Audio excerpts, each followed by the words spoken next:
Muito bom dia, gente. Muito prazer. Meu nome é Ana Clara. Meu nome é Taimile. Eu sou da 1902. Eu sou da 1901. Estamos aqui com a doutora Yael Abreu. E com a doutora Marcela Rois. E bom, nós começaremos as perguntas e é isso. Como já foi dito, uma pode complementar a outra ou dar respostas separadas. Então, falem um pouco das experiências das senhoras sobre o trabalho de vocês mesmo e por que vocês decidiram abraçar a causa antitabagista. Bom, eu fui aluna da UERJ e eu fiz biologia na UERJ. Aí depois da biologia eu fiz mestrado e doutorado. Numa área que não tem nada a ver com essa. Na área de neurofisiologia, mas não relacionada ao tabaco. Aí depois que eu terminei o doutorado, eu fui fazer um pós-doutorado no exterior. E aí eu queria mudar minha área de foco de pesquisa, né? E aí eu fui para um laboratório que trabalhava com os efeitos da nicotina durante o desenvolvimento. E aí eu me encantei pela área. E aí quando eu voltei para o Brasil, eu voltei para a UERJ, aí acabei fazendo um concurso público, passando e continuei trabalhando com efeitos de substâncias químicas no sistema nervoso central, né, no cérebro. E aí uma das principais que eu estudo é a nicotina, que é uma das substâncias presentes no tabaco. E eu trabalho com animais experimentais. Eu não trabalho com pessoas, eu trabalho com camundongos. Eu faço pesquisa expondo os animais a substâncias potencialmente tóxicas e investigando os efeitos e os mecanismos que levam a esses efeitos. Sim. Essa aqui é a minha praia, que eu gosto. Legal. Pessoal, primeiramente, bom dia. Agradeço a vocês pelo convite. É um prazer imenso estar aqui. Bom dia a todos que nos assistem. Contar um pouquinho da minha história. Primeiro, dizer que o conhecimento ele só é válido quando ele é compartilhado, né? Então, Sim. Estar aqui é justamente isso, é compartilhar um pouquinho com vocês, um pouquinho do que eu sei sobre tabagismo. Porque quando a gente fala de conhecimento é isso, é multiplicar para dividir, né? Então, muito obrigada pelo convite. Eu sou pedagoga de formação, a minha formação inicial foi na área da educação, inclusive eu fui professora da rede durante 5 anos, trabalhava na segunda CRE. Então, estar dentro do ambiente escolar, eu me sinto em casa. E, na verdade, há 14 anos eu estou na saúde, também em virtude de um concurso público, quando eu fui trabalhar no INCA, que é o Instituto Nacional de Câncer. E eu cheguei no tabagismo porque o tabagismo é um dos principais fatores de risco para câncer, a gente vai falar um pouquinho sobre isso. E estando no Instituto Nacional de Câncer, há uma coordenação de prevenção e vigilância e uma divisão de controle do tabagismo, do qual eu faço parte, e estou lá esse tempinho já estudando sobre tabagismo e vim hoje aqui com muito prazer compartilhar com vocês um pouquinho que eu sei. Sim, muito obrigada. Agora eu vou perguntar para vocês sobre o tabagismo e por que ele é considerado uma doença. O que é o tabagismo? Por que ele é considerado uma doença? E quais são os malefícios oriundos no corpo humano? Pode começar. Essas perguntas múltiplas, assim, se eu esquecer alguma coisa, vocês me lembrem qual é a segunda parte, a terceira parte. Então, o tabagismo é o ato de, se a gente for definir assim formalmente, né, é o ato de consumir produtos derivados do tabaco. Mais bonito, né? O tabaco é uma planta. Então, as folhas do tabaco são usadas para produzir várias fontes de tabagismo, né? Então, o mais conhecido é o quê? O cigarro. Mas aí tem outras formas, né? Então, no cigarro tem a folha do tabaco, produtos da folha do tabaco. Tem cachimbo, tem o charuto, tem o narguilé e agora, mais recentemente, o cigarro eletrônico. Então, o tabagismo é o ato de consumir os produtos derivados do tabaco e essas são diferentes formas, né, de você consumir, das pessoas consumirem. E o tabagismo é uma doença porque ela causa mal. tabagismo causa mal à saúde, faz mal à saúde. Então, basicamente é isso. Agora, o tabagismo tem uma pegadinha que é o fato de que quando você começa a usar e usa repetidamente, alguns produtos que estão presentes na folha do tabaco, eles chegam ao sistema nervoso central e afetam o funcionamento do sistema nervoso central. Sim. De forma a gerar dependência. O que é dependência? Como o nome diz, né? Você fica dependente do uso do cigarro. Então, o que causa o vício? Então, vício você pode usar como sinônimos. É quando você tem uma dificuldade muito grande de parar de usar. Então, nessa hora você diz, a pessoa está viciada. Ou a pessoa tem uma dependência daquele produto. Então, e qual é o problema disso, né? O problema é que os produtos, você fica viciado, né? Você fica dependente. O principal vilão que causa dependência é uma das substâncias presentes no cigarro, no tabaco, que é a nicotina. E quando você fica dependente da nicotina, você acaba sendo exposto a uma série de outras substâncias no cigarro que fazem até mais mal que a nicotina. E você não consegue parar de ser exposto porque você está dependente do cigarro. Sim. Então, a dependência em si já é uma doença associada ao tabagismo, né? E aí, as outras substâncias, a nicotina e as outras substâncias causam várias outras doenças que a gente vai comentar. Sim, a pergunta é muito boa e a sua resposta foi excelente, é exatamente isso. Eu acho que o principal é a gente entender que tabagismo não é um vício, tabagismo não é um hábito, tabagismo é uma doença inclusive classificada na CID, né, que é a Classificação Internacional de Doenças, já foi assim classificada na CID-10 e permaneceu assim classificada na CID-11. E é uma doença caracterizada pela dependência à nicotina, que é uma substância que tem um grande poder de deixar a pessoa dependente.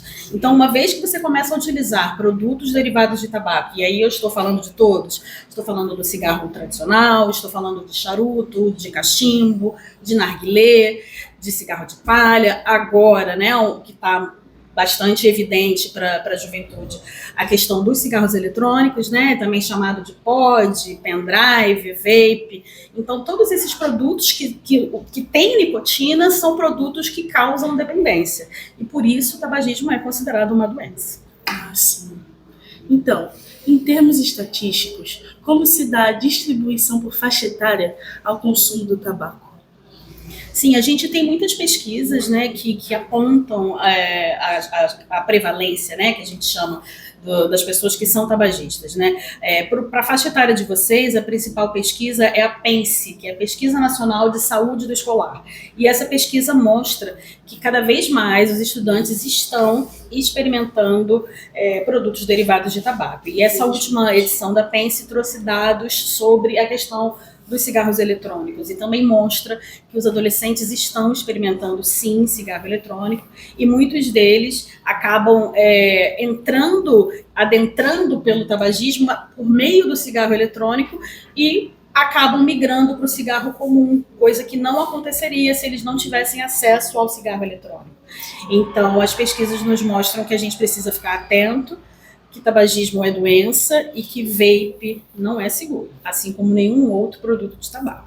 Sim. E o que acontece no organismo de quem fuma por muito tempo? Quer começar?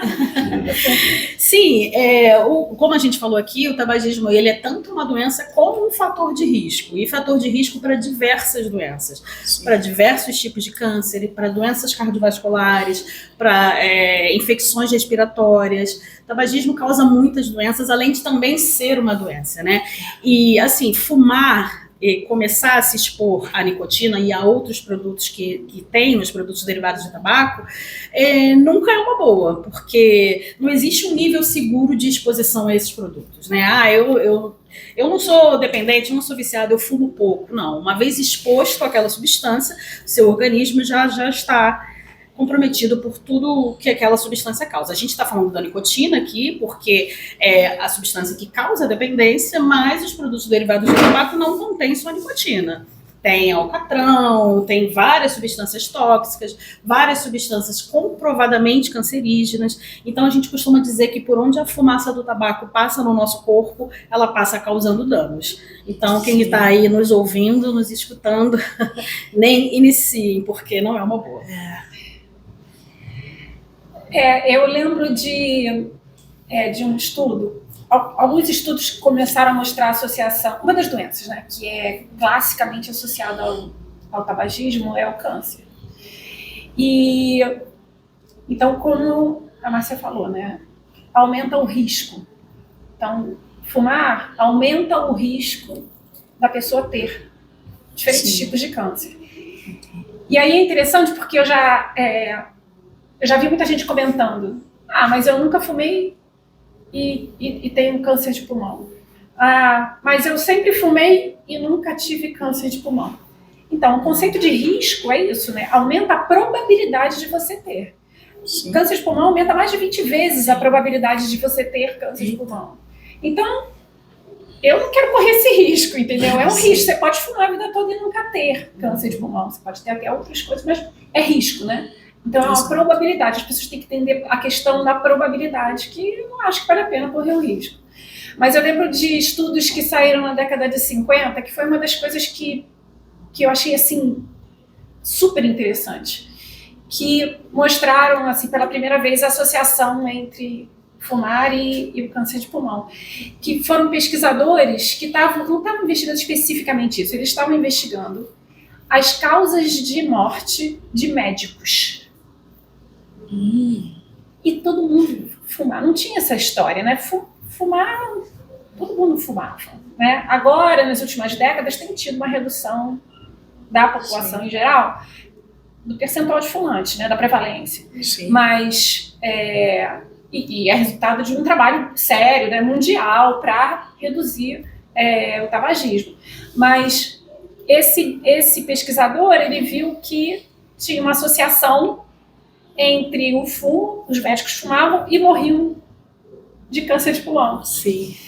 Então, foram alguns estudos, né, pioneiros, que mostraram pela primeira vez a associação com câncer. E aí depois viram que são vários outros tipos de câncer, não é só o câncer de pulmão. Tem câncer em várias partes do corpo, diferentes tipos associados. E aí, como ela falou, né, obviamente, se você for pensar no sistema respiratório, porque você fuma, para onde que vai primeiro? Vai para o pulmão, vai para as vias respiratórias. Então, faz todo sentido que você tenha problemas associados, porque é o primeiro local para onde vai. Exato. Aí você tem as doenças, enfisema, que diminui a sua capacidade respiratória. De vez em quando a gente vê num filme a pessoa carregando um tubinho com oxigênio. Uma das causas é o enfisema. Se vocês viram os pulmões, tem os alvéolos. Sim, sim. O enfisema, ele vai destruindo o tecido que forma os alvéolos. Então, os alvéolos são todos ondulados assim para aumentar a área de troca dos gases, né? Então, o oxigênio tem que passar pro sangue, o gás carbônico tem que sair do sangue e vir para o pulmão para a gente expelir.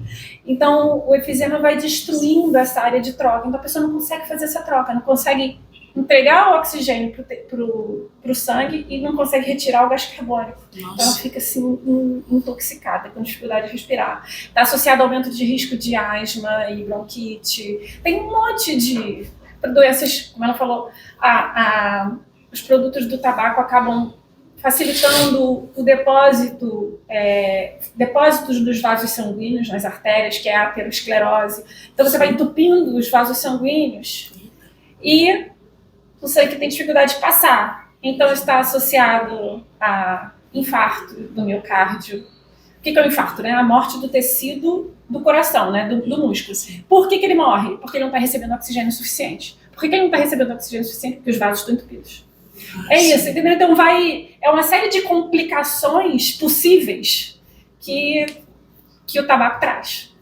E só complementando o que a Yael falou, o tabagismo também tem uma questão que é financeira, porque essas pessoas vão adoecer e essas pessoas vão procurar o SUS. E procurando o SUS, a gente vai aumentar a fila das pessoas que precisam de atendimento, a gente vai aumentar os gastos que poderiam estar sendo utilizados para outros fins e a gente vai usar esse dinheiro para tratar as pessoas que vão adoecer em decorrência do uso de produtos derivados de tabaco. Lembrando que, assim, ninguém nasceu fumando. Isso é um comportamento que é apreendido. Então, assim, por isso que a gente diz também que o tabagismo é uma causa evitável. Você pode evitar. E como é que você evita o tabagismo? Você nem inicia, você nem começa. Assim, você já está evitando. Ok. Então, além do cigarro comum, como vocês falaram, como as senhoras falaram, né? Tem o narguilé, tem o vape, né? E algum desses aí é pior do que o outro? Tipo, uma causa mais danos do que o outro? Eu acho o cigarro muito ruim, pior de todos. Mas, assim, isso não dá para dizer que ele é... É difícil dizer o que é pior, né? Porque depende da frequência também que a pessoa fuma. Então, o cigarro tem essa característica de você fuma durante 10 minutos, para, aí daqui a pouco você acende outro cigarro, 10 minutos, para, e aí você fuma o quê? 20 cigarros por dia. O narguilé, por exemplo, ele tem...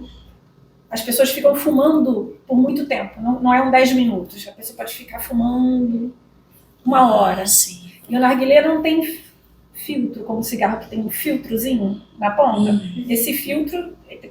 Ele é um filtro. Então, uma parte do que é inalado fica preso ali no filtro. O narguilé não tem. Então, o narguilé tem estudos mostrando que ele é bem ruim para a saúde por causa disso. São longos períodos de fumo e sem filtro, sabe? Sim. O cigarro eletrônico, por exemplo, ele não tem várias outras substâncias que o cigarro comum tem. Então, nesse aspecto, ele é melhor do que o cigarro comum. Mas ele, no processo de aquecer, porque para gerar o vapor, o cigarro eletrônico ele aquece um líquido que contém a nicotina e outras substâncias. Esse processo de aquecer gera outras substâncias tóxicas. E o cigarro eletrônico também tem essa característica. Você não fuma um pouquinho, você fica lá parado, conversando e fumando um tempão, porque tem uma quantidade grande de nicotina que dura muito mais do que um cigarrinho. Sim. Sabe? O cigarro eletrônico, ele é vendido assim na internet como uma opção para a pessoa que quer parar de fumar o cigarro tradicional, convencional. Sim. Isso é coisa da internet, tá? Legalmente, isso não é oficial. O cigarro eletrônico ele não é uma das formas autorizadas para você tentar parar de fumar. Mas tudo bem, vamos ver. É legal? Sim, se você fuma cigarro convencional e passa para o cigarro eletrônico, é melhor para a sua saúde. Tudo bem. Agora, tem uma outra questão que é o que está no meio científico, que está levantando uma lebre, que está chamando a atenção, que é o fato de que uma das populações que está começando a usar o cigarro eletrônico, quem é que fuma o cigarro eletrônico? É quem está querendo parar de fumar? É um percentual.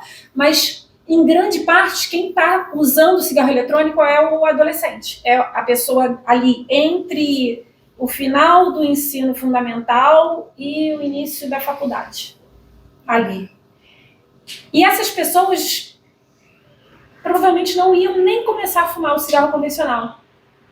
Então, e aí agora elas estão começando a usar um cigarro eletrônico. Então elas estão partindo do zero dano, nenhum dano, porque elas não fumavam nada, e estão começando a usar um produto que causa dano à saúde. Porque tem a nicotina, tem substâncias cancerígenas que são produzidas durante o aquecimento, tem metais pesados, tem algumas substâncias no cigarro eletrônico, várias substâncias no cigarro eletrônico que fazem mal à saúde. Então o problema é esse, o problema é que um produto que na internet é dito, é para parar de fumar, na verdade é para começar a fumar, né? Porque a pessoa não estava fumando nada e passa a usar o cigarro eletrônico. E tem um apelo, é engraçado porque quando a gente era mais novo, fumar tinha um charme.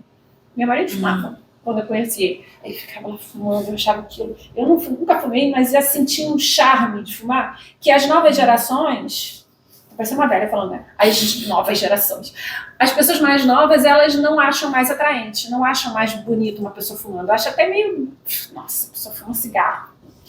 mas o cigarro eletrônico não tem esse apelo negativo, sabe? Então a pessoa está fumando cigarro eletrônico, não é ruim, a pessoa mais nova não acha ruim. E tem toda uma propaganda por trás que o cigarro eletrônico, sabe? Sim. Que não é uma coisa assim que está na TV, porque não é proibido estar na TV, né? Mas que passeia pelas pessoas e vende essa ideia, sabe? E também é vendido como se fosse um brinquedo, né? As pessoas compram como se fosse algo que é muito louco, né? Pois é. Essa pergunta eu acho ela muito interessante e é uma pergunta que é muito recorrente. Mas, assim, é importante a gente pensar que quando a gente está falando de produtos derivados de tabaco, qualquer um, essa é uma linha muito tênue entre a gente achar que tem um ou outro que faça mais ou menos mal do que o outro. Todos fazem mal. Todos contêm nicotina, todos causam dependência e várias outras substâncias cancerígenas, substâncias tóxicas. Então, assim, quando o do cigarro eletrônico, né, o POD, o DEF, é mais delicado ainda porque a gente está falando de um produto que tem sua comercialização proibida no Brasil. Então, a gente está falando de um produto que é ilegal, que ele nem deveria circular no nosso país. O uso não é proibido. O que é proibido é a venda, é a propaganda, é a comercialização.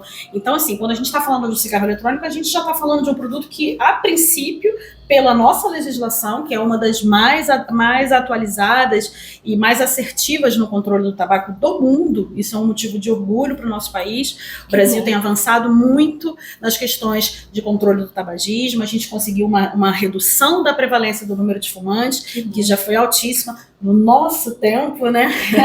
Nos tempos dos pais de vocês, dos avós de vocês. Todo mundo fumava, e se fumava em qualquer lugar. As pessoas fumavam nos restaurantes, as pessoas fumavam nos bares, as pessoas fumavam nos transportes públicos. Nas escolas. Eu tive aula com o professor fumando dentro da sala, né? Na porta, falava. Sim. Mas, assim, o importante é a gente sair daqui com isso na cabeça. Se a gente está falando de um produto que é prejudicial à nossa saúde, que contém uma substância que vai te deixar dependente, então a gente não tem que usar nenhum. Né? Nenhum produto desses é seguro, nenhum produto desses é recomendado para o consumo humano, porque ele vai nos adoecer. Sim. E por que tantas pessoas começam a fumar, mesmo sabendo os riscos de saúde, de contaminar outra pessoa, deixar a outra pessoa doente por causa disso? É um pouquinho do que a gente estava falando aqui agora, né? Cara, essa é uma pergunta bem legal. Sim. Por que as pessoas começam a fumar? Então, tem alguns fatores que são conhecidos que fragilizam, né? Que são fatores de suscetibilidade, aumentam a suscetibilidade ao fumo. Um fator é a idade. 90% aproximadamente dos fumantes começa a fumar durante a adolescência. Sim. Então a adolescência é um fator de risco. Tem um motivo, né? Tem motivos. Nem todos são conhecidos, mas, por exemplo, tem sociais. Não tem as influências dos amigos. Não sei que, olha aqui, vem que você vê a pessoa fumando, você quer experimentar. Então tem um componente social importante. Tem um componente biológico, que é a minha praia, né? Que é o sistema nervoso do adolescente. Então, as pessoas costumam associar o período fetal, né, o desenvolvimento pré-natal, quando o neném está sendo gerado na barriga da mãe, como sendo um período de formação do neném. Mas a gente continua sendo formado. A gente continua sendo formado durante a infância, durante a adolescência. A adolescência é um período em que o cérebro ainda está imaturo. Esses comportamentos de adolescentes é por causa do cérebro de vocês. Não é? É um período de maturação do sistema nervoso central. E nesse período, os neurônios, as células de glia, que são as células que compõem o sistema nervoso, e estão formando ainda conexões que são influenciadas pela nicotina e por outras substâncias presentes no tabaco, mas em grande parte pela nicotina. E aí isso facilita as alterações que acontecem no sistema nervoso central para o desenvolvimento da dependência. Porque a dependência é um processo biológico. Literalmente as suas células são modificadas, o funcionamento delas é modificado e elas respondem de forma diferente à droga, né? À nicotina. Então o cérebro do adolescente ser ainda estar ainda em maturação é um fator de risco para dependência. Sim. Outros fatores de risco. Transtornos psiquiátricos, parece um nome feio, né? Mas pessoas, por exemplo, com transtornos como esquizofrenia, transtorno bipolar, depressão, transtornos de ansiedade, são mais propícios a iniciar o consumo de tabaco. Sim. E tem motivos que a gente não precisa explorar, mas são populações que têm que ser o foco da saúde pública, né? Porque elas são mais suscetíveis, não se sabe exatamente por quê, mas se tem, por exemplo, 20% da população que fuma, em pacientes com esquizofrenia isso chega a 70%, sabe? Então, e aí você já tem uma doença que é grave, né, que é a esquizofrenia, e aí você consome cigarro e consome mais do que a população em geral, né, em número de cigarros, e o que agrava todas as outras doenças possíveis que ela pode ter. Então é um problema. E aí tem vários outros fatores. Por exemplo, se a sua mãe fumou durante a gestação, é mais provável que você seja fumante quando você chegar na adolescência. Sabe, tem vários fatores. Gente, é importante dizer que nada disso é determinado, né? Então, Sim, então óbvio. pau e pedra. Não. Assim, são fatores de risco, aumenta a chance, mas nada é fechado. O teu destino não está fechado, né? Porque sua mãe fumou durante a gestação, pelo amor de Deus. Tá?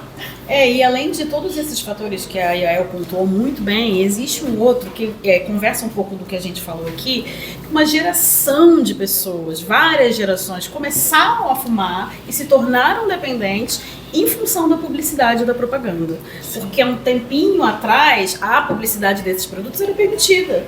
A gente via publicidade, via propaganda de cigarros nas revistas, nas televisões. Sim. A indústria do tabaco patrocinava shows, eventos, então a marca estava o tempo todo exposta. Os artistas Os fumavam nos artistas filmes. fumavam, né? E hoje em dia isso também acontece para vocês que são jovens. A gente vê os influenciadores digitais que estão ganhando dinheiro para estar no Instagram e em outras redes sociais, fazendo posts, sempre segurando um produto. Isso é ilegal, essa publicidade ela é proibida pela nossa legislação.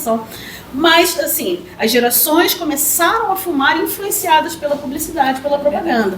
O pessoal que é um pouquinho mais antigo lembra da Fórmula 1, lembra que os carros vinham com propaganda de cigarro. Sim. Tinha festivais de músicas patrocinados. Então, assim, a gente não é tão livre assim quanto a gente pensa sobre as nossas escolhas. A gente acha que é, mas a gente não é.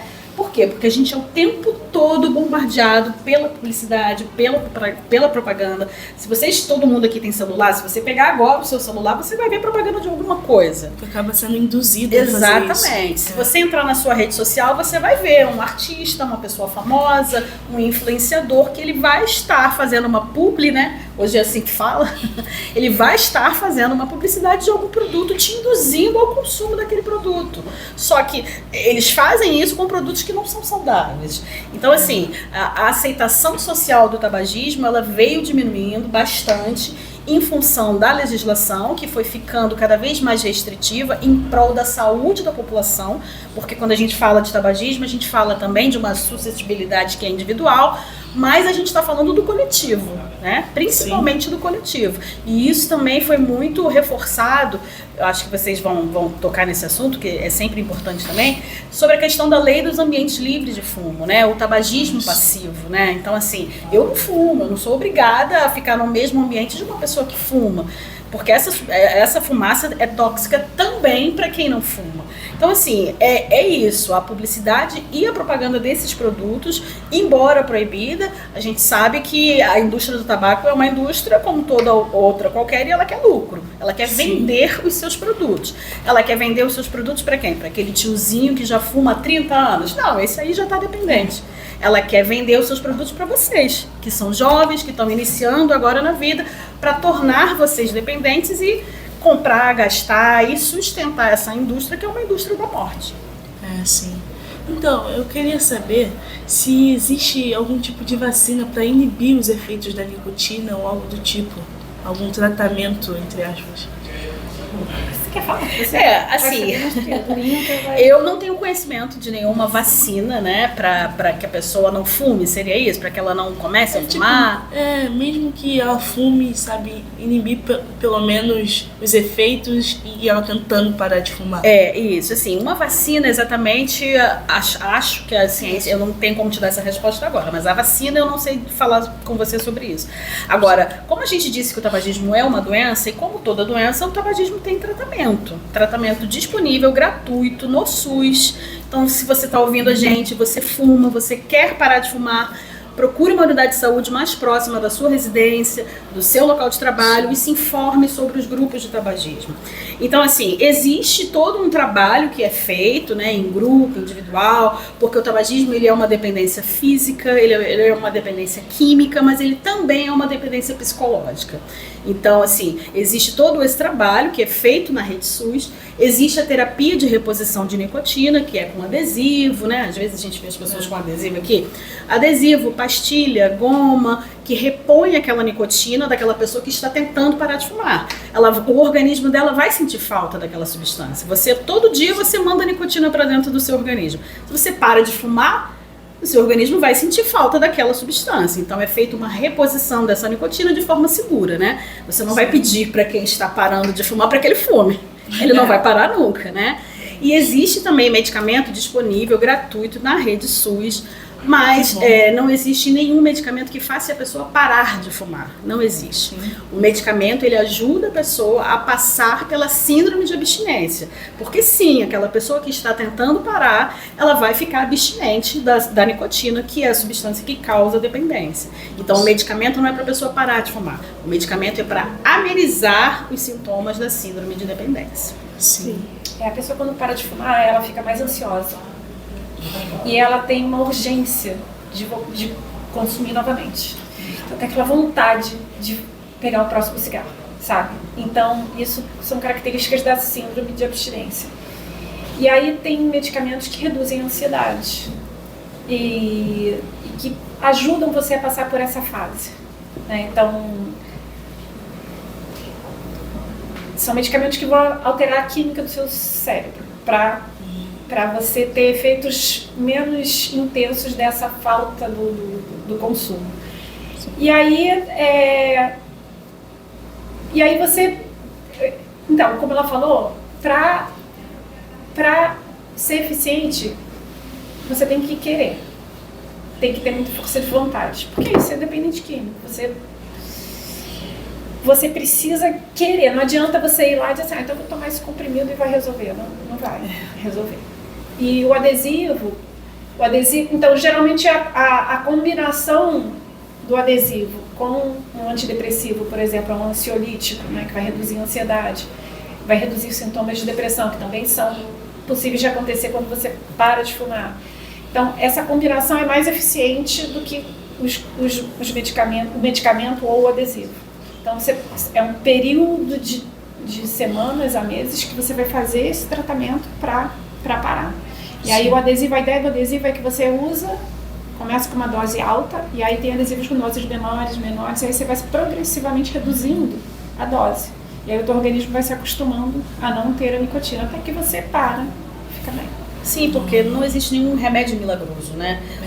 Porque aquela pessoa que é dependente, ela precisa aprender a viver sem o tabaco, sem a nicotina. Então só um remédio não vai fazer isso, né? É mito ou falso sobre... Não, desculpa. É mito ou fato sobre a afirmação de que pessoas que param de fumar engordam? Quais são os sintomas de abstinência? Quanto eles duram? Quanto tempo eles duram? Não é mito. Principalmente as mulheres. E provavelmente está associado à ansiedade. O aumento da ansiedade quando a pessoa para de fumar. E aí a pessoa come mais. Agora, não é só isso também. A nicotina interfere no seu metabolismo. Então, quando você para de fumar, você não tem mais a nicotina, então o seu metabolismo se modifica e isso também favorece o ganho de peso. Inclusive, esse ganho de peso é um dos fatores que pesa nas mulheres para voltar a fumar. dificulta, né? Tem essa gente que tá situação. ganhando peso e fica assim, eu tô ganhando peso porque eu parei de fumar, vou voltar a fumar, então, sabe? Então, é verdade, infelizmente. Sim, e também porque quando a pessoa para de fumar, o olfato melhora, o paladar melhora, sim, então é ela verdade. passa a sentir gosto daquela comida que ela não sentia, né? Porque é nicotina, é aquele cheiro de cigarro. Todo mundo conhece o famoso cheiro de cigarro, né? É só vocês pensarem, às vezes a pessoa nem fumou. Mas quando ela chega perto de você, você sabe que ela é fumante, Meu tio porque é o assim. cheiro fica nela, né? Então, quando você para de fumar, você sente melhor os cheiros, o seu paladar melhora. Então, assim, realmente, a pessoa passa a comer com prazer, com satisfação, coisa que ela não fazia antes, porque ela não sentia gosto naquela comida, né? Sim. E para as mulheres, principalmente, isso é de fato uma questão, né? Ainda mais que a gente vive numa sociedade, numa cultura do culto ao corpo, da magreza, né? Bonito é ser magro, né? Isso não é verdade, né? Bonito é ser você, do jeito que você é, com saúde, né? Sim. E os outros sintomas a gente comentou um pouco, né? Sobre aumento da ansiedade, que é um dos principais que causam as chamadas recaídas, né? Quando você volta a usar. Tem pessoa que sente dor nesse processo? Eu acho que não, né? Com nicotina, Dor não. física não, né? Eu acho que é uma coisa que é muito mais assim do seu sentimento enquanto pessoa, né? De você aprender a viver sem aquilo ali, que na maioria dos casos já está com você há muito tempo, né? A pessoa que fuma vê o cigarro quase como se fosse uma outra pessoa, é um companheiro, né? É o cigarro que está com você no momento que você está feliz, você fuma. No momento que você está triste, você fuma. No momento que você está satisfeito, você vai usar o cigarro. Então, assim, ficar sem isso é muito difícil, né? Então é importante a gente dizer aqui que parar de fumar não é fácil, não é mesmo, porque a gente está falando de uma dependência, né? Mas é possível, tem tratamento, tem ajuda, procure uma unidade de saúde do SUS, procure ajuda com seus familiares, porque é muito comum a pessoa parar de fumar e ela vai ficar assim, irritada, ela vai ficar nervosa. A síndrome de abstinência, ela dura uns 5 minutos, assim, que a gente chama de fissura, né? Aquela vontade absurda de você fumar, porque, claro, o seu organismo está sentindo falta daquela substância com a qual ele conviveu 20 anos. E você tira aquela substância, ele vai sentir falta, ele vai reclamar. Não é bem uma dor física, né? São alguns incômodos, até pode causar uma tontura, uma dor de cabeça. Mas é isso, é a abstinência que está gritando, é o seu organismo que está, seu cérebro está a todo momento mandando para o seu organismo mensagem de que ele quer nicotina, que ele precisa de nicotina. E aí tem essa fase aguda, né? Sim, E depois sim. tem uma fase crônica, que não é mais assim, né? Esse Sim. desespero, Isso passa. mas que você ainda é suscetível a voltar a fumar. Isso passa, e é importante dizer para as pessoas que sim, não é fácil, mas é possível. Procure ajuda. Sim. Bom, agora nós iremos passar com os nossos amigos, né? Para eles continuarem o nosso podcast aqui, para continuarem fazendo as perguntas. Muito obrigada pela atenção, gente. Bom dia. Obrigada a Bom vocês. dia, obrigada a vocês. Bom dia, meu nome é Natan. Meu nome é Nayara. Prazer, e nós daremos continuidade às perguntas. Podemos começar? Os adesivos comercializados para que o indivíduo pare de fumar são eficazes? É o que a gente estava comentando, né? Ajuda, é uma parte do processo, então ajuda porque vai substituindo a nicotina que você vai estar absorvendo originalmente pelo fumo, agora ela vai estar sendo absorvida pela pele. Então vai para o seu organismo da mesma forma. E aí você pode ir ao longo do tempo reduzindo gradualmente a quantidade de nicotina e se livrando desse hábito de ficar com alguma coisa na mão e de inalar e reduzindo a absorção de outras substâncias que são tóxicas, né? Porque o cigarro ele tem mais de 5 mil outros componentes, além da nicotina. Então, o cigarro convencional, né? Então você vai absorvendo essas substâncias tóxicas que fazem mal à saúde. A nicotina, o adesivo, é só a nicotina. Então só aí já é um ganho enorme, né?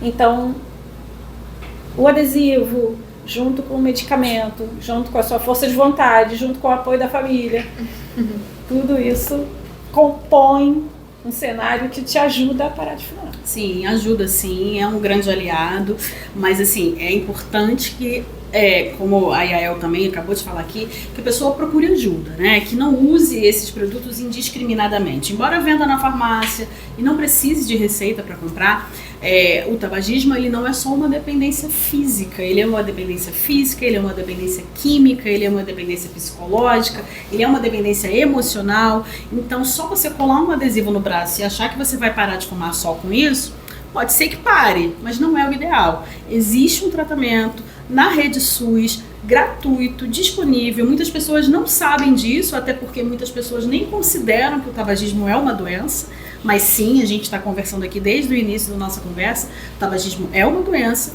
e, como tal, existe um tratamento preconizado para quem deseja parar de fumar. Próxima pergunta é: o que é o fumo passivo e como ele pode prejudicar quem não fuma? Começa, porque eu estou sempre começando longe. Essa pergunta é muito importante, né? Quando a gente fala de tabagismo, a gente também fala de tabagismo passivo, né? O tabagismo passivo é a pessoa que não fuma, mas que convive no mesmo ambiente com outras pessoas que fumam. Isso é muito prejudicial, porque essa fumaça, ela é tóxica também, né? Na fumaça da pessoa que fuma e está ali usando seu produto de tabaco, essa fumaça também tem substâncias cancerígenas, essa fumaça também pode causar também doenças cardiovasculares, doenças respiratórias, bronquite, enfisema, asma, DPOC, que é a doença pulmonar obstrutiva crônica. Então, assim, a gestante que fuma ou que convive no mesmo ambiente com outra pessoa que também fuma, isso é prejudicial, tanto para ela quanto para o bebê. Então, assim, o tabagismo passivo, como a gente também já falou aqui anteriormente, hoje em dia a gente tem uma lei, que é a chamada Lei dos Ambientes Livres de Fumo, que proíbe o fumo em recintos coletivos fechados. E quando eu estou falando fechado, eu também estou falando de que seja fechado por um teto, por um toldo, por uma marquise. Então a pessoa que fuma no ponto de ônibus achando que ali é um ambiente aberto, não, ali não é aberto. Só o fato de ter uma marquise ali já é considerado um ambiente em que não se pode fumar. Por quê? Porque a ciência avançou bastante, os estudos nos mostram que o tabagismo passivo é altamente prejudicial. Então, a Lei dos Ambientes Livres de Fumo, ela veio para proteger a coletividade. É uma lei que veio para proteger as pessoas que não fumavam, mas que estão expostas ao tabagismo passivo. E o importante é salientar aqui que essa lei também, ela extinguiu os fumódromos no nosso país. É uma lei nacional que extinguiu os fumódromos. Não sei se vocês lembram, mas assim, existiam lugares que tinham um espaço reservado para quem fumava. Como que você vai conviver no mesmo ambiente, num lugar fechado, com um espaço para quem fuma e um espaço para quem não fuma? É óbvio que essa fumaça não vai ficar restrita no fumódromo, né? Essa fumaça ela vai contaminar todo aquele ambiente. Então, assim, é uma lei muito importante que protege a saúde da população. Acho que não tem nada para acrescentar, falou tudo. A história do fumo passivo é interessante porque essas leis, né, que restringem o uso do cigarro, do tabaco em lugares fechados, vieram de estudos científicos que mostravam que a pessoa que é exposta ao fumo, né, sem ser ela fumante, ela tem um risco de desenvolver várias doenças também. Então, você fumar o cigarro do seu namorado, ou do seu marido, ou de alguém que está ali só do seu lado, também é prejudicial para a sua saúde. Você está respirando aquele ambiente com fumaça de cigarro.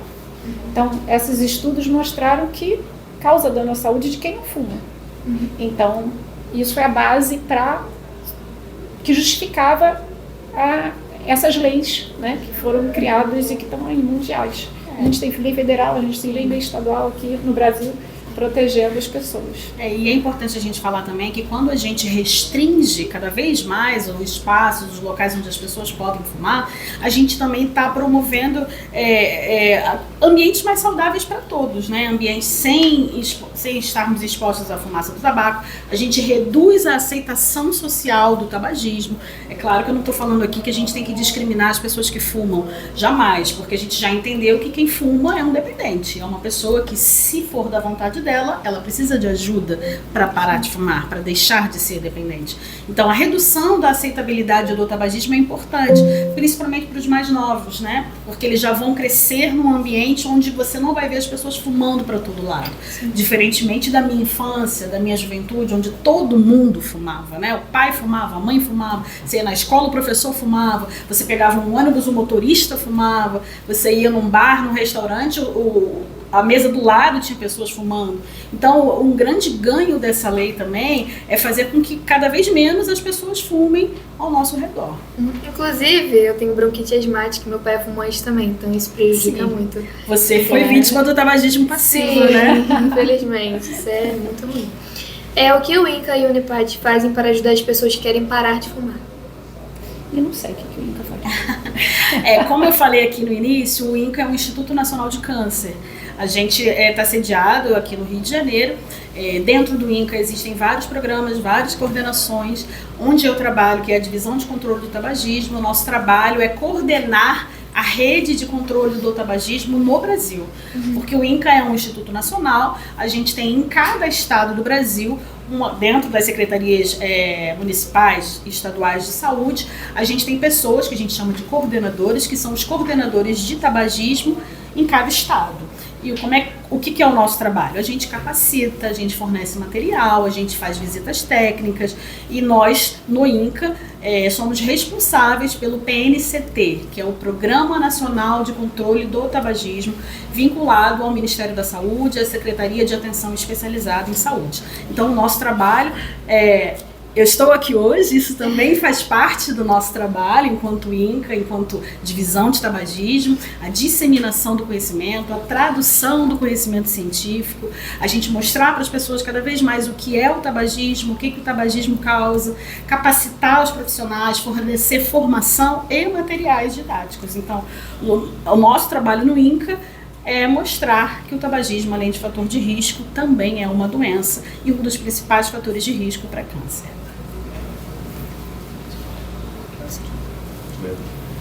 É possível parar de fumar sem ajuda? Tudo é possível, mas é mais provável se você tiver ajuda. Possível né? Mas eu acho que vai ser um processo um pouco mais doloroso, né, para quem passa, né? Porque a gente escuta, né, relatos de pessoas que falam: fulano fumava, parou de fumar sozinho. Sim, é possível, Mas se você puder ter uma ajuda, um suporte, né, especializado, de uma equipe de saúde, da sua família, dos seus amigos, né? Porque às vezes a pessoa está tentando parar de fumar e a família não colabora muito. Ou porque tem outra pessoa dentro da residência que também fuma, então ela vai fumar na frente de uma pessoa que está tentando parar de fumar, isso é difícil. Ou então até os próprios parentes falam: ai, você está muito chato, vai lá fumar um cigarro. Então tem isso, né? Tem isso também. Então assim, é possível? Mas se você tiver uma ajuda especializada, seu caminho vai ser menos torturante, né? Qual é o impacto do cigarro no meio ambiente? Ele prejudica muito? Essa pergunta é interessante, porque a gente sempre foca nas pessoas, É verdade. Mas tem impacto. Tem um impacto importante de liberação de CO2 e gases do efeito estufa, né, que acentua o efeito estufa. É mais um fator importante para o efeito estufa. Acho que é isso, tem mais? Sim, na verdade, o tabagismo faz mal para todo mundo, né? Faz mal para você, faz mal para o planeta, né? Porque tem a questão do descarte, né? Aqui no Rio a gente chama de guimba, né? Mas em outros estados chama de bituca também, né? Então, de que maneira essa bituca, essa guimba, ela é descartada, né? Gente, é só a gente sair na rua aqui, você vai ver um monte de guimba jogada no chão. Então, assim, isso é um problema ambiental. Aquela guimba, aquela bituca, o que vai acontecer? Aquilo vai entupir os bueiros, e aí quando chover vai transbordar tudo. E também tem o fato de que, assim, aquilo ali vai demorar muito tempo para se decompor na natureza. E aquilo ali é um produto tóxico, então aquilo vai se decompor e tudo que está ali vai se decompor também, contaminando os lençóis freáticos. E isso a gente falando do cigarro tradicional, mas se a gente for pensar no eletrônico, no pod, no vape, no def, tem vários nomes, também é altamente prejudicial. Mais ainda, eu diria até, porque ali tem uma bateria de lítio, que você vai descartar de qualquer maneira no meio ambiente. Tem os chamados e-líquidos, né, que são os líquidos que você coloca nos cartuchos, né, E o que tem ali dentro, né? Também tem várias substâncias tóxicas, cancerígenas, metais pesados, como chumbo, mercúrio. E isso tudo está sendo descartado no meio ambiente sem nenhum cuidado, sem nenhuma consciência das pessoas que usam esses produtos. Então, é um produto eletrônico, né? A gente descarta o produto eletrônico assim na rua, né? O que aquilo ali não vai se decompor com o tempo, né? Aquilo ali a natureza não vai aproveitar para nada. Então, assim, sim, é um problema. O tabaco também é um problema ambiental.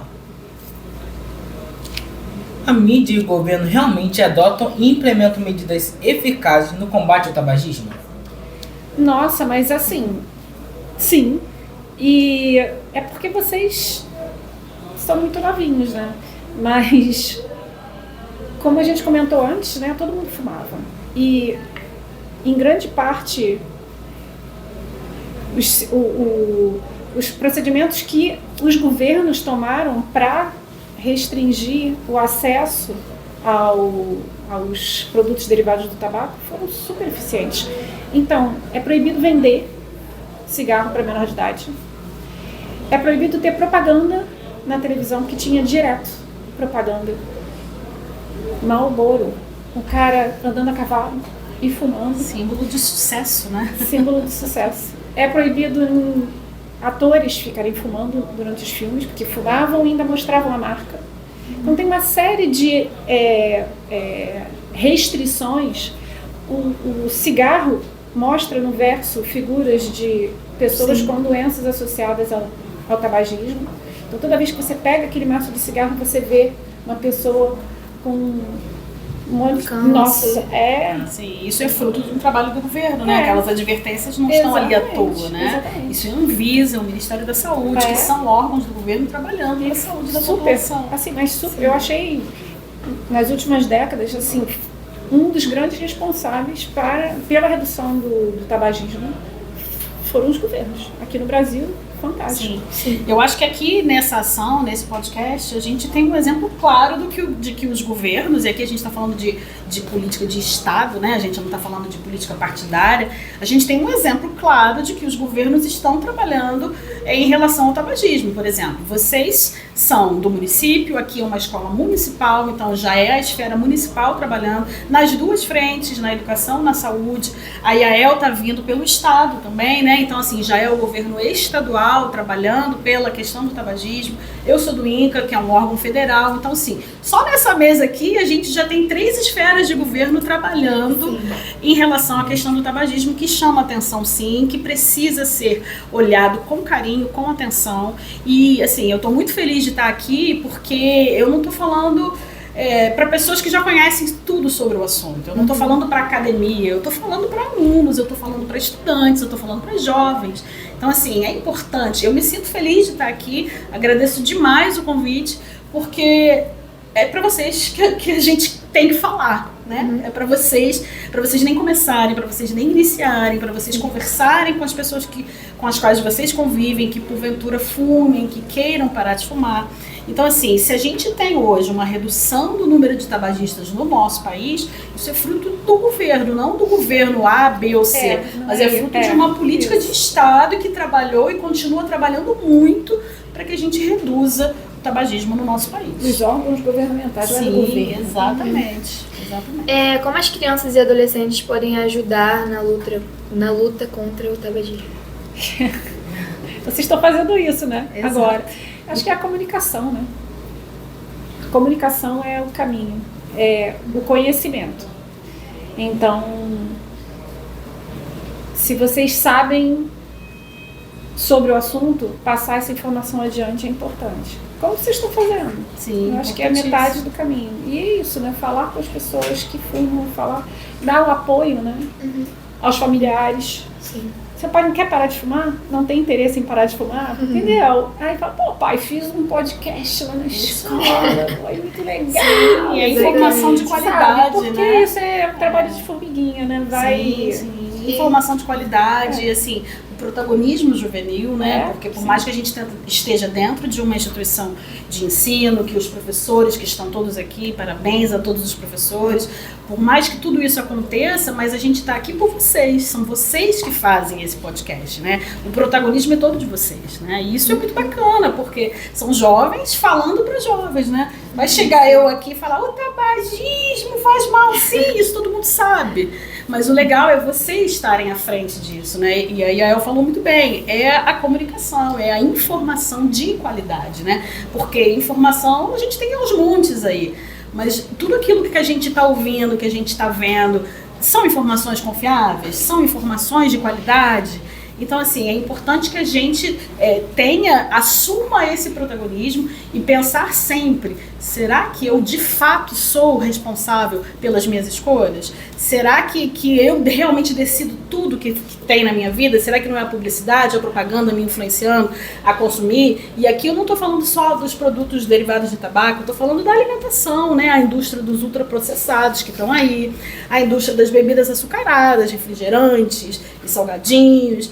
E assim, é isso tudo, é o nosso consumo, né? Um consumo consciente daqueles produtos que a gente tem que consumir, porque a gente tem que comer, né? Todo mundo aqui tem que comer, né? A gente precisa comer. E diferentemente do tabaco, né? Ninguém precisa consumir cigarro, ninguém precisa consumir vape, a gente não nasceu com esse comportamento. Esse comportamento é um comportamento que é aprendido ao longo da vida. E se a gente puder evitar, e a gente pode cada vez mais, porque a gente tem acesso à informação de qualidade, é o melhor dos mundos. E nós, como adolescentes, também podemos influenciar os mais velhos, né? A parar de fumar. Claro, acho que servir como exemplo. Sim. Eu acho que é também não tolerar, né? Não tolerar se você está num ambiente que a pessoa está usando, consumindo. Você não é obrigado a. E ele, não, na verdade, não tem o direito de expor ninguém. Se ele quer consumir, ele tem que estar num ambiente em que não tem outras pessoas para ele influenciar negativamente ou para ele expor a substâncias tóxicas. Respeito, então, não tolerar, assim, essa intolerância positiva. Porque lembrar sempre, né, que essa pessoa é um dependente, né? Sim. Então, assim, a pessoa que fuma não é um sem vergonha, né? A pessoa que fuma não é uma pessoa que não tem força de vontade. Ele não para porque ele não quer. Não é assim. Ele não para porque ele é dependente. Ele é dependente químico. Ele pode parar? Ele pode parar. Mas ele precisa querer. Né? A gente não vai pegar um adulto pela mão, levar na unidade de saúde e falar, você vai sentar aí porque a psicóloga vai falar para você parar de fumar. Isso não vai resolver. Não é assim que ninguém para de fumar. Então, assim, é claro, ninguém quer conviver, principalmente num ambiente fechado, né, com pessoas que fumam, a fumaça incomoda, é chato, faz mal, mas é uma pessoa que precisa de ajuda. A gente tem que sempre pensar nisso, não é condenar o fumante, o tabagista, mas ter um olhar e entender que aquela pessoa é um dependente, é uma pessoa que precisa de ajuda para parar de fumar. Entendi. Qual conselho as senhoras dariam para aqueles que querem largar esse vício? É possível acreditar na existência de um mundo antitabagista ou é uma utopia? Uau, que pergunta, né? Olha, primeiro sem essa de senhoras, tá? Eu não sou senhora ainda não, vou ser um dia, se Deus quiser. Sim, é uma pergunta difícil, né? Porque um mundo sem tabaco é o que todo mundo quer, né? Um mundo sem fumaça ambiental, um mundo onde as pessoas não morram em decorrência de doenças tabaco relacionadas, isso é principal. Eu acho que todo mundo conhece alguém que tem algum parente, amigo, conhecido, vizinho que morreu porque fumava. Morreu em decorrência de doenças tabaco relacionadas. Então, por que essa pessoa morreu? Se ela não fumasse, será que ela teria morrido daquela doença? Não sei, talvez não. Então, assim, eu não acho que seja uma utopia, mas eu acho que é algo que a gente precisa buscar. E todo mundo junto, né? Educação, saúde, adultos, adolescentes, jovens, o governo, né? A gente falou do governo aqui, o governo fazendo a parte dele. Sem tabaco, eu não sei, mas com mais saúde e com mais jovens, com informações sobre os malefícios do tabaco e os benefícios de uma vida longe do cigarro, eu acho perfeitamente possível e a gente está fazendo isso aqui hoje. É interessante porque a indústria do tabaco ela é muito forte, né? Ela é muito rica. Então, e é muito louco isso, né? Porque se sabe que faz muito mal à saúde e continua sendo um produto legal. O cigarro faz muito mais mal do que várias outras drogas de abuso que são proibidas, que são ilegais. E não é proibido em lugar nenhum, sabe? Então, é difícil vencer essa força econômica por trás, né? Mas é isso, se você consegue, se você tem os órgãos governamentais, se você tem as pessoas conscientes, o caminho é esse. Mas é isso, assim, é o conhecimento, é isso. Eu acho que a base é o conhecimento, mas não é o conhecimento, né? Assim, é o conhecimento consciente, entrar na sua cabeça, não é saber, se quer fazer mal à saúde, é realmente pensar sobre o assunto. Porque as pessoas podem falar, faz mal à saúde, mas isso aqui também faz mal à saúde, isso aí também faz. Mas se você sabe realmente quais são as consequências, sim, torna muito mais difícil você iniciar o processo, né, de dependência. E vocês que estão aqui hoje, vocês têm uma missão muito importante, assim, de tudo que a gente conversou aqui, de tudo que vocês ouviram, que a gente ouviu também, é que vocês possam disseminar isso para o maior número possível de outros adolescentes, de adultos, né? Porque, assim, o mundo é de vocês, sabe? São vocês não são mais o futuro, não, vocês já são o presente. Então, assim, qual o presente que a gente quer, né? A gente quer uma vida saudável, uma vida sem cigarro, a gente quer informação de qualidade, a gente quer políticas públicas que atendam às necessidades da gente, enquanto cidadão, enquanto pessoas. Então, assim, assumam isso para vocês são protagonistas, é com vocês que a gente tem que falar e vocês têm que passar isso. A educação entre pares, né? É um jovem falando por outro jovem, né? Então, assim, eu agradeço demais o convite, eu estou muito feliz de estar aqui, contem comigo sempre que precisarem, porque é isso, eu tenho 2 filhos também que são crianças, uma tem 11, outra tem 7, mas assim, eles vão crescer, né? Eles vão crescer, eles vão ser jovens iguais a vocês, e eu quero muito que eles sejam jovens como vocês, né? Eu tô feliz de estar aqui e ver o engajamento de todos vocês aqui, isso é muito importante. Eu sei que vocês não estão aqui, não, hoje tem aula do professor tal que eu não gosto, a aula dele é chata, eu vou lá pro podcast. Claro que não, eu sei que vocês estão aqui porque vocês acreditam nisso. Acreditam, e a escola também acredita, e acredita em vocês. Isso é o mais importante. Obrigada. Essa pergunta que a gente leu agora foi a última. Primeiramente, que a gente queria agradecer a vocês por essa oportunidade. Nós estamos muito gratas, a Escola Umbilical está muito grata em ter vocês aqui. E é isso, espero mais vezes encontrar vocês e espero que essa entrevista não seja só mais uma entrevista, mas que sirva de aviso para vocês que fumam, e querem parar. Então é isso, gente. Muito obrigada a vocês. Obrigada Obrigada pelo a vocês. convite, adoramos. Valeu, gente.